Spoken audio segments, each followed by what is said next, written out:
All right, in part 2 of carabiners and cords, I want to talk about all of the cords that I've used and like and don't like and what I would recommend, and give you some things to think about. So this is one of the most common modern day cords that any outdoorsy person knows about. It's called paracord. Specifically, it's called 550 paracord, and that's because it's supposed to hold approximately 550 pounds. Now, if you put a knot in that, it's going to hold less. So this is not necessarily a good choice for hammocking, although I have hammocked off of this before and I did not fall out. But it's not something I do anymore, and it's not something I'd recommend. And I think 550 pounds is a little on the underrated side for hammocks. So I used this for a long time, and at some point I just realized that for the vast majority of my uses, this was overkill. I don't need 550 pounds, and I'm not leaving it outside to degrade in the light all the time. And so I began looking for an alternative. And what I found and really liked is 275 paracord. So basically half the strength rating and way less than half the diameter. I forgot my caliper, so I can't measure it. Maybe it is half, actually, in fairness, maybe it is half. What I really like about this is it's way lighter, and it has the same type of sheath on the outside, but it has a different internal, so I'll just show that really quick. So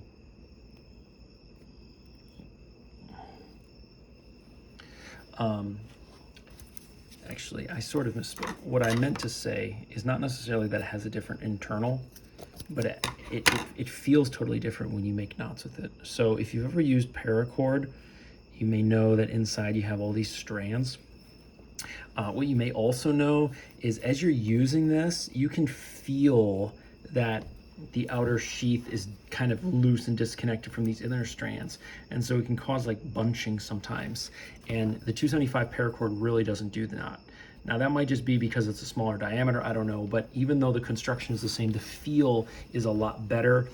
It doesn't bunch, it takes knots really well, it unties really well, and I would say if you've never tried anything besides 550 paracord, really think about how you're using it and ask yourself if you really need 550 pounds of weight for your ridge line or for your clothesline or to lash some gear or your bear bag, and consider replacing it with 275.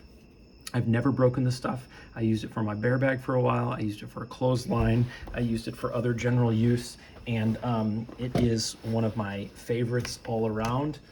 It's also quite cheap. So depending on where you buy it, I looked at 100 feet of it. Of course, if you buy more than 100 feet, it's cheaper, but it's 14 cents a foot and 1.1 grams per feet, which is really not so bad.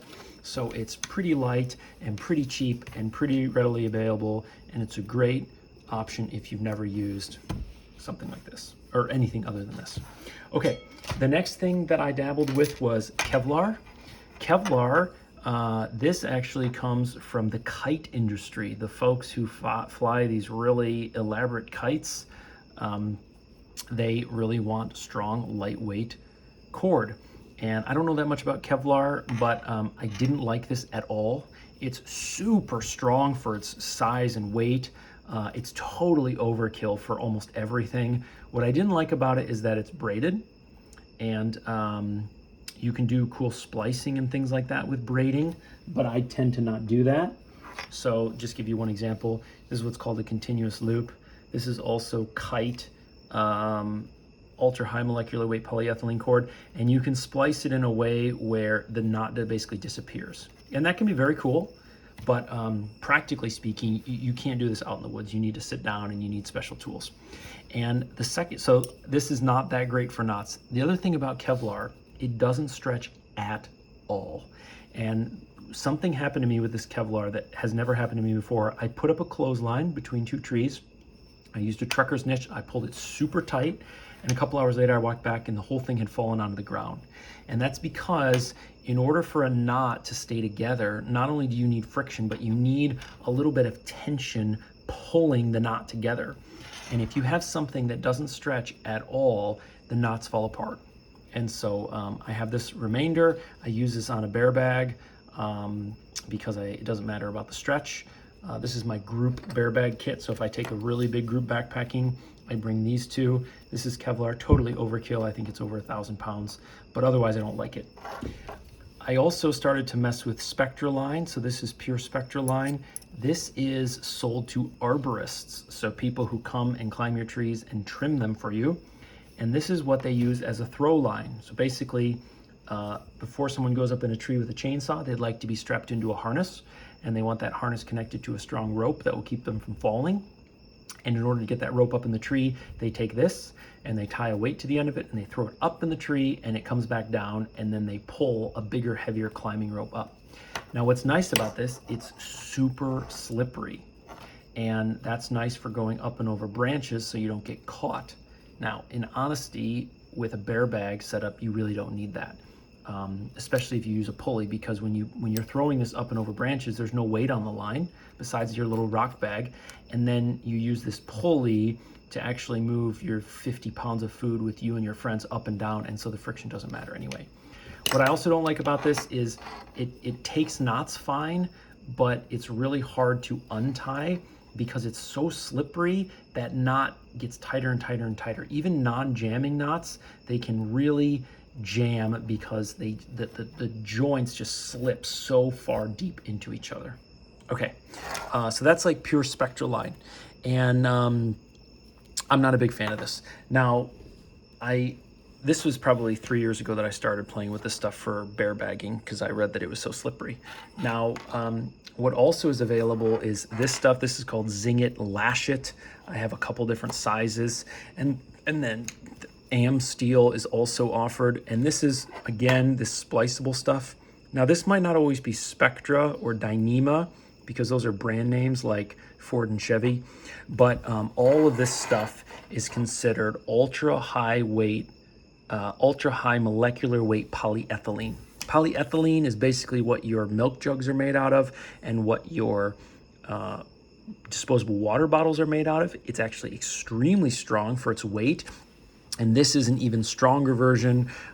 You'll hear it called Dyneema, you'll hear it called Spectra, but both of those are ultra high molecular weight polyethylenes, and they are, I think, 8 or 9 times stronger than steel. Extremely strong.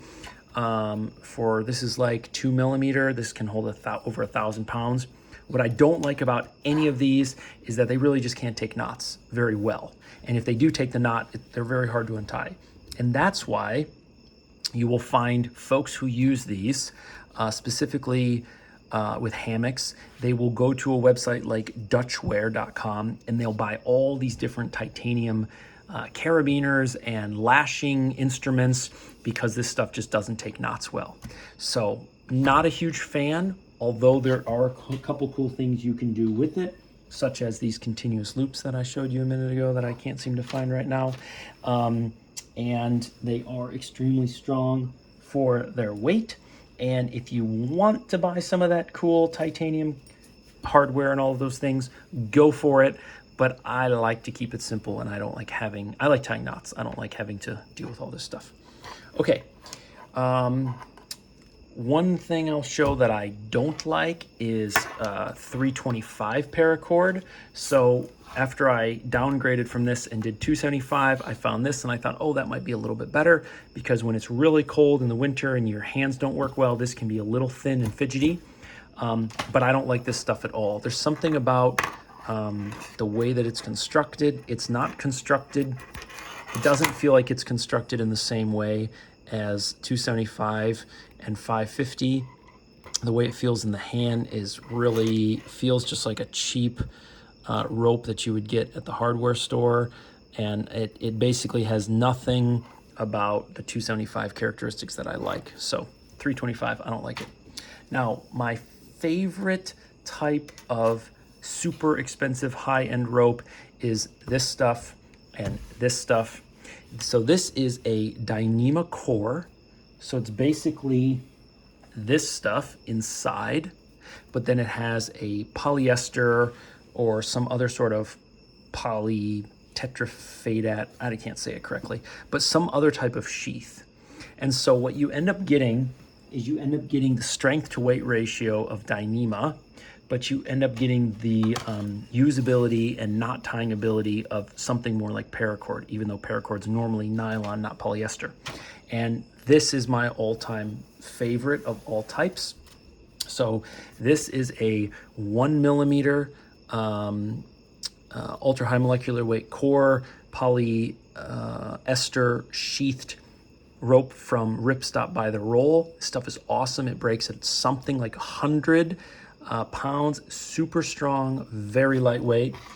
Dutchware makes basically the same stuff, in this case in black, 1 millimeter. What's also pretty cool about this stuff is you can see how stiff it is. So they say, I think Dutchware almost calls it wire. So this stuff is not floppy at all.